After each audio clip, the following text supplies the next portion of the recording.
किसान साथियों राम राम। आशा और उम्मीद करता हूं कि आप सब ठीक ठाक होगी। साथियों, मैं आज एक ऐसे विषय पर चर्चा करने जा रहा हूं और वो विषय है सरकार ने आम किसानों, मजदूरों और मध्यम वर्ग के लिए एक संदेश भेजा है। वो संदेश क्या है? वो संदेश आपकी क्या जिंदगी बदलने वाला है, कितने आपको फायदे देने वाला है और आपको बहुत बड़े तोहफे देने वाला है, वो सारी बातें इस वीडियो में बताने जा रहा हूं।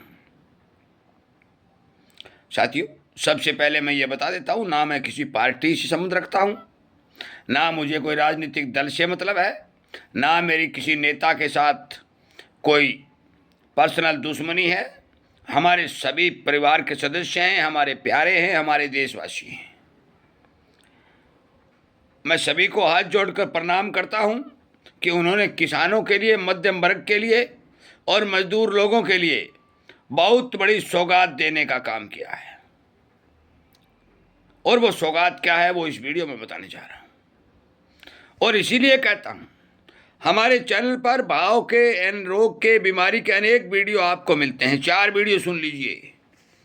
शाम को 8 बजे लाइव सेशन चलता है 1 घंटे के लिए, वो भी सुन लीजिए और फिर विचार करिए कि किसान क्या कर रहा है। यदि आपको ठीक लगते हैं तो हमारे चैनल को सब्सक्राइब कर लीजिए, यही बातें सुनने को मिलेंगी। और यदि अच्छी लगती है तो शेयर करिए, किसानों को बताइए। साथियों, आप सुनिए वो संदेश। लगभग मेरे ख्याल में सभी किसानों के पास ये हमारे स्क्रीन टच फोन है। तो आपने प्रधानमंत्री जी का भाषण तो सुन लिया होगा कि प्रधानमंत्री जी हमें क्या कह रहे हैं। पर प्रधानमंत्री जी कह रहे हैं कि आप डीजल की खपत कम कर दीजिए,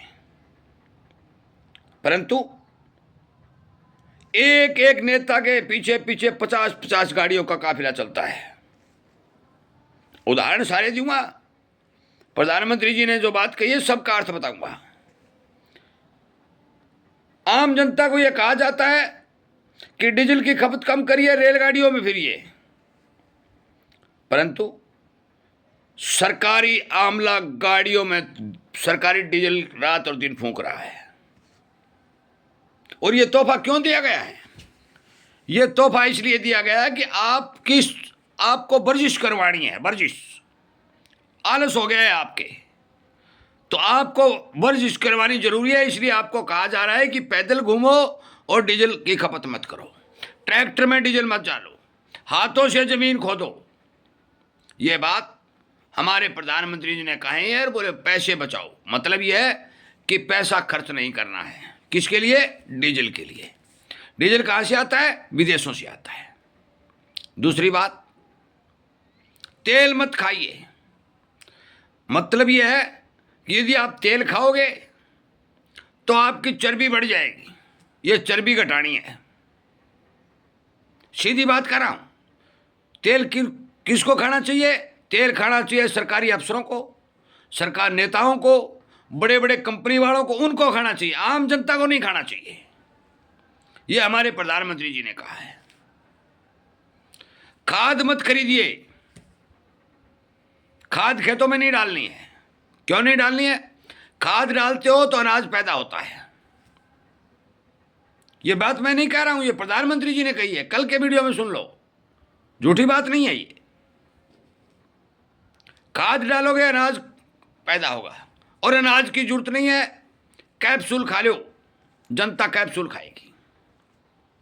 साथियों, सोना मत खरीदिए।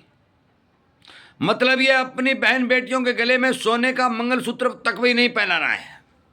खरीद कम कर दो, बिना सोने के शादी करो। टेंट मत लगाओ। खाना बनाओगे तो तेल और घी खर्च होगा। साथियों, मैं आपको बता देना चाहता हूं, इतिहास में पहले बार हमारे भारत के 150 करोड़ जनता के अग्रणी, बहुत ही सम्मानित, बहुत ही बुद्धिमान और बहुत ही विश्वगुरु प्रधानमंत्री जी ने जनता को ये संदेश दिए हैं कि आप इन चीजों का इस्तेमाल मत करिए। कोई भी देश, कोई भी इंसान कहाँ भी रहता हो, कुछ भी करता हो, खाए पिए बिना जिंदा नहीं रह सकता। प्रधानमंत्री जी ने खुद तो ये नहीं सोचा कि 5 दिन पहले जो चुनाव हो रहे थे उसमें लाखों करोड़ों रैलियां हो रही थी, पानी के तरह डीजल फूंका जा रहा था, भंडारे चल रहे थे।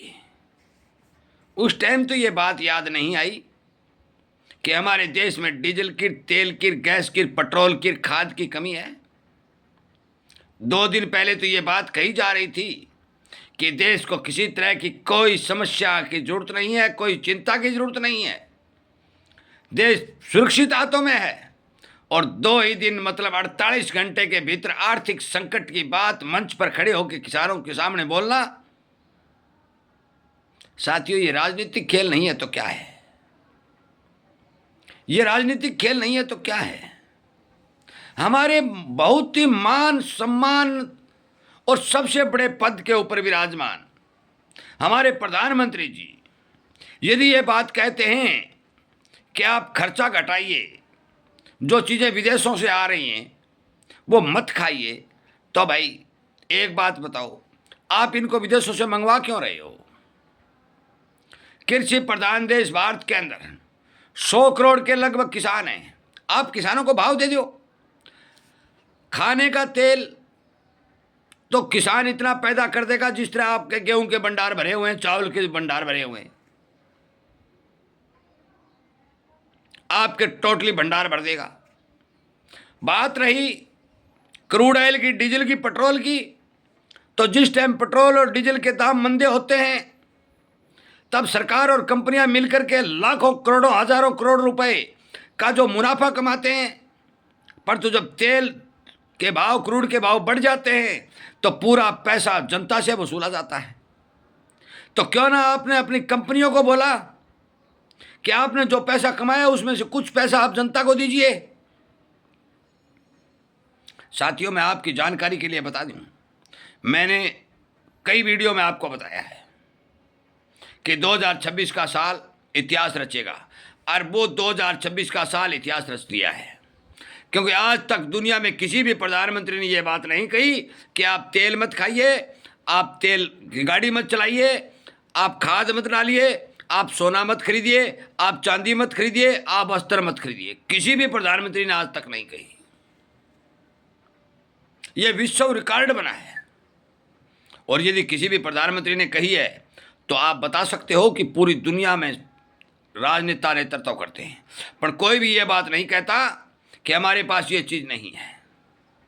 सरकार को जहाँ कहाँ से भी कुछ भी करना पड़े, जनता के लिए सामान उपलब्ध करवाने की जिम्मेदारी होती है, भाव बढ़ने और घटने के ऊपर अंकुश लगाने की जिम्मेदारी होती है, जनता के अंदर कानून व्यवस्था बनाए रखने की जिम्मेदारी होती है। और यदि कल को हमारे प्रधानमंत्री ये कह देंगे कि भाई जियो और चे मरो, मेरे को तो पता नहीं, तो फिर आपका क्या होगा?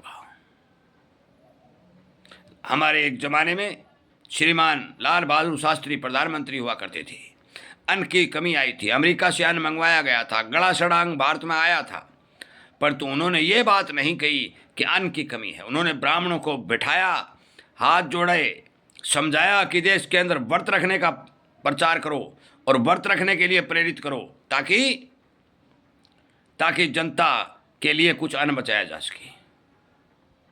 साथियों मैं आपकी जानकारी के लिए बता दूं कि 2026 का साल, मैंने तो आपको कहा था कि यह कठिन साल रहेगा, मैंने तो 3 महीने पहले कहा था, परंतु अब हमारे प्रधानमंत्री जी ने यह बात स्पष्ट कर दी है कि यह साल आपके लिए ठीक नहीं गुजरने वाला है। और ये एक साल नहीं, अगले आने वाले 3 साल भी इसी तरह से महंगाई चलेगी। मैंने कहा था महंगाई का तड़का लगेगा, तड़का तो अब नहीं लगेगा क्योंकि तेल ही नहीं है, तड़का कहाँ से लगेगा? अब महंगाई का झटका लगेगा। इस वीडियो को हर जन तक पहुंचा दें, समझा दें कि अब ये बात क्लियर हो चुकी है कि आगे आने वाला समय आम लोग, कम आमदनी वाले लोगों, किसानों, मजदूरों और मध्यम वर्ग के लिए खतरनाक साबित होता दिखाई दे रहा है। मैं ये वीडियो आपके लिए संदेश के रूप में भेज रहा हूँ। शेयर करना आपकी जिम्मेवारी है, बातें बताना, सच्ची बताना, ये मेरी जिम्मेवारी है। आपका बहुत बहुत धन्यवाद।